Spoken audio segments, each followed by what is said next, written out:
अस्सलाम वालेकुम दोस्तों अॼु जो जेको असांजो टॉपिक आहे उहो आहे डॉक्टर अब्दुल करीम संदीलो।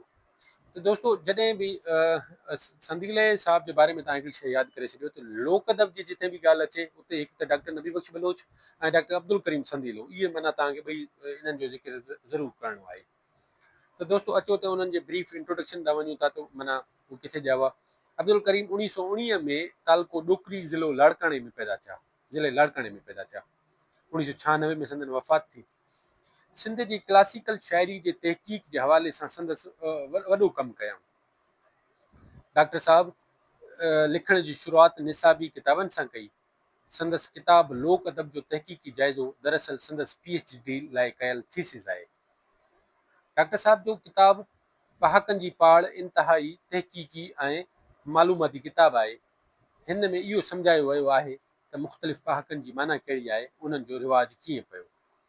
त दोस्तों पहाकनि जी जेका पाड़ आहे इहो माना ॾाढो माना खीस किताबु आहे, ॾाढो माना बहितरीनु किताबु आहे। इन में मुख़्तलिफ़ जेके सिंध में राइज थींदड़ मुख़्तलिफ़ जेके बि पहाका आहिनि उन्हनि जी जेको पाड़ूं, उन्हनि जो सम्झाणी, उन्हनि जो मक़सदु वग़ैरह ॿुधायो वियो आहे। त इहो जेको आहे जीअं पहाका जेके आहिनि उहे बि लोक अदब में अची था वञनि। सो जेको आहे उन हवाले सां जेको आहे उन्हनि जी जेको आहे उहो सम्झायो वियो आहे। ऐं इन्हनि जी तव्हां PhD बि ॾिसंदा लोक अदब जो तहक़ीक़ी जाइज़ो, त लोक अदब में जेको आहे संदसि कमु जेको आहे ॾाढो माना जेको आहे माना तमामु घणियूं ख़िदमतूं आहिनि लोक अदब लाइ। पाण सिंध जे क्लासिकल शाइरनि हसन दीदड़, शाह मोहम्मद दीदड़, हाजी खान चिंजणी जे शाइरीअ खे तरतीब ॾेई आलमाणा मुक़दमा लिखी शाया कराइनि।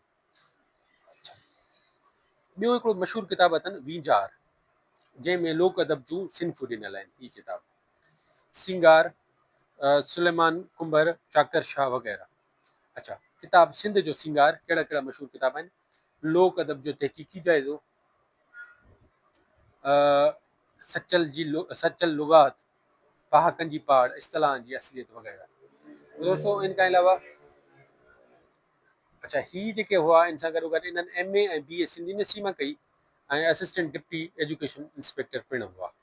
त दोस्तों इन हवाले सां हाणे इहा असांजे तारुफ़ में इहे सभु शयूं अची वेंदियूं त MA BA सिंधी यूनिवर्सिटी मां कयूं ऐं तालुक डोकरी में ऐं ज़िले लाड़काणे में पैदा थिया ऐं उनजी तालीम जे हवाले सां लिखंदासीं PhD जेके कयूं लोक अदब जे तहक़ीक़ी जाइज़े में जो उनजो मौज़ू हो, इन हिसाब सां हिकिड़ो जामी असांजो जवाबु तयारु थी सघे थो।